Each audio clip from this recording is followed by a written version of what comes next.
नमस्कार दोस्तों, स्वागत है आप सबका हमारे YouTube चैनल पर। इस कहानी के सभी पात्र और घटनाएं काल्पनिक हैं। यह सिर्फ आपके मनोरंजन के लिए बनाई गई है। वह एक साधारण लड़की थी।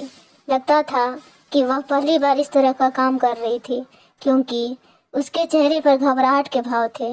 उसके कपड़े भी साधारण थे और कई जगह से फटे हुए थे। अरे रोहन, चल यार, आज मजा करेंगे। बार से बाहर निकलते समय गणेश रोहन से बोला। दीपक भी उनके साथ था। रोहन ने कहा, मैंने पहले ही बहुत ज़्यादा शराब पी ली है और अब मैं इस हालत में नहीं हूँ कि कहीं जा सकूँ। गणेश और दीपक ने रोहन की बात नहीं सुनी और उसे पकड़कर जबरदस्ती कार में बिठाया और एक होटल में जा पहुँचे। वहाँ पहुँचकर गणेश और दीपक ने एक कमरा ले लिया। उन दोनों ने पहले ही फ़ोन पर इंतजाम कर लिया था, तो होटल का एक मुलाजिम उनके कमरे में एक लड़की को लाया। गणेश ने उस मुलाजिम को पैसे दे दिए।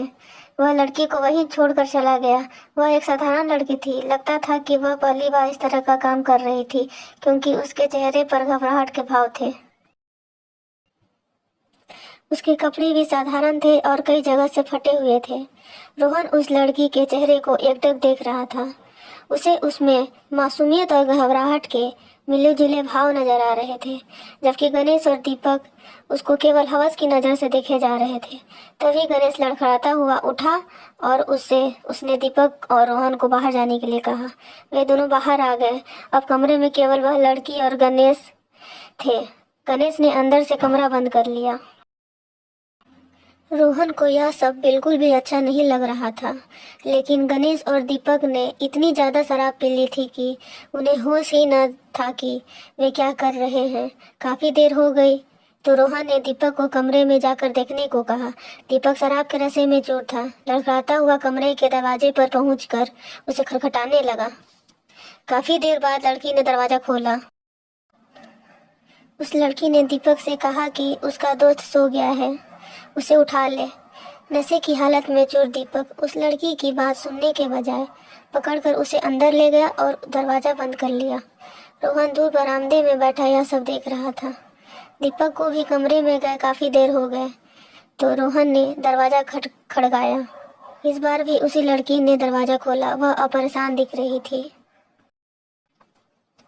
उसने रोहन की तरफ देखा और कहा, बाबू, ये लोग कुछ कर भी नहीं रहे और मेरा पैसा भी नहीं दे रहे हैं। मुझे पैसे की ज़रूरत है और जल्दी घर भी जाना है। कहते हुए उस लड़की का गला बैठ सा गया। रोहन ने लड़की को अंदर चलने को कहा और थोड़ी देर में उसे उसी होटल के दूसरे कमरे में ले गया। उसने जाते हुए देखा कि गणेश और दीपक शराब में चूर बिस्तर पर पड़े थे। रोहन ने दूसरे कमरे में उस लड़की को बैठने को कहा।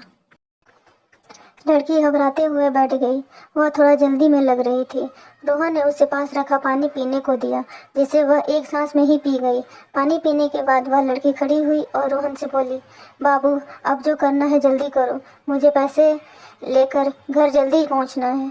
रोहन को उसकी मासूम बातों पर हंसी आ रही थी। उसने उसे पैसे दे दिए तो उसने पैसे रख लिए और रोहन को पकड़कर बिस्तर पर ले गई और अपने कपड़े उतारने लगी। रोहन ने उसका हाथ पकड़ा और कपड़े खोलने को मना किया। लड़की बोली, नहीं बाबू, नीलम ऐसी लड़की नहीं है जो बिना काम के किसी से भी पैसे ले ले। मैं गरीब जरूर हूँ, लेकिन भीख नहीं लूँगी। रोहन अब बोल नहीं पा रहा था। तभी नीलम ने रोहन का हाथ पकड़ा और उससे बिस्तर पे ले गई। यह सब इतना जल्दी हुआ कि रोहन कुछ कर नहीं पाया। अब नीलम रोहन के इतने नज़दीक थी कि उसके मासूम चेहरे को वह बड़े प्यार से देख रहा था। वह नीलम की किसी बात का विरोध नहीं कर पा रहा था। उसके मासूम हाव भाव व चेहरे से रोहन की नज़र हटती तब तक नीलम वह सब कुछ कर चुकी थी जो पति पत्नी करते हैं। नीलम ने जल्दी से कपड़े पहने और होटल के कमरे से बाहर गई। रोहन अभी भी नीलम के ख्यालों में खोया हुआ था। समय बीतता गया, लेकिन रोहन के दिमाग से नीलम निकल नहीं पा रही थी। एक दिन रोहन बाजार में सामान खरीद रहा था। उसने देखा कि नीलम भी उसके पास की ही एक दुकान से सामान खरीद रही थी। रोहन उसको देखकर खुश हुआ। उसने नीलम को आवाज़ दी तो उसने मुड़कर देखा और फिर दुकानदार से सामान लेने में जुट गई। रोहन उसके पास पहुंचा। नीलम ने रोहन की तरफ कोई ध्यान नहीं दिया। नीलम ने सामान खरीदा और दुकान के बाहर निकल गई। रोहन उसे पीछे से आवाज़ देता रहा, लेकिन उसने अनसुना कर दिया। कुछ दिन बाद रोहन को नीलम फिर दिखाई दी। उस दिन रोहन ने नीलम का हाथ पकड़ा और उसे भीड़ से दूर खींच कर ले गया और उससे उसकी पिछली बार की हरकत के बारे में पूछना चाहा तो रोहन के पैरों की जमीन खिसक गई। उसने देखा उसका चेहरा पीला पड़ चुका था और वह बहुत कमजोर दिख रही थी। उसने अपनी फटी चुन्नी से अपना पेट छिपा रखा था जो कुछ बाहर दिख रहा था। नीलम वहां से जाने के लिए रोहन से जोर आजमाइश कर रही थी। रोहन ने किसी तरह उसे शांत किया और भीड़ से दूर एक चाय की दुकान पर बिठाया। उसने गौर से नीलम के चेहरे की तरफ देखा तो उसका दिल बैठ गया। नीलम सचमुच बहुत कमजोर थी। रोहन ने नीलम से उसकी इस हालत के बारे में पूछा तो पहले तो कुछ नहीं बोली, लेकिन रोहन ने प्यार से उसके सिर पर हाथ फेरा तो वह रोने लगी। रोहन कुछ समझ नहीं पा रहा था। नीलम ने अपने आंसू पोंछे और बोली, बाबू, मेरी यह हालत उसी दिन से है जिस दिन से आप और आपके दोस्त मुझे होटल में मिले थे। रोहन ने उसकी तरफ सवालिया नज़रों से देखा तो वह फिर बोली, बाबू, मैं कोई धंधे वाली नहीं हूँ। मैं उस गंदे नाले के पास वाली कच्ची झोपड़ी में रहती हूँ। उस दिन पुलिस मेरे भाई को पकड़ कर ले गई थी क्योंकि वह गली में चरस गांजा बेच रहा था। उसे जमानत पर छुड़ाना था और मेरे माँ बाप के पास पैसा नहीं था। अब मुझे ही कुछ करना था। मैंने अपने पड़ोस में सबसे पैसा मांगा लेकिन किसी ने नहीं दिया। थक हार कर मैं बैठ गई तो मेरी एक ताई बोली कि इस बेरहम जमाने में कोई मुफ्त में पैसा नहीं देता। ताई की यह बात मेरी समझ में आई और मैं आप और आपके दोस्तों तक पहुंच गई।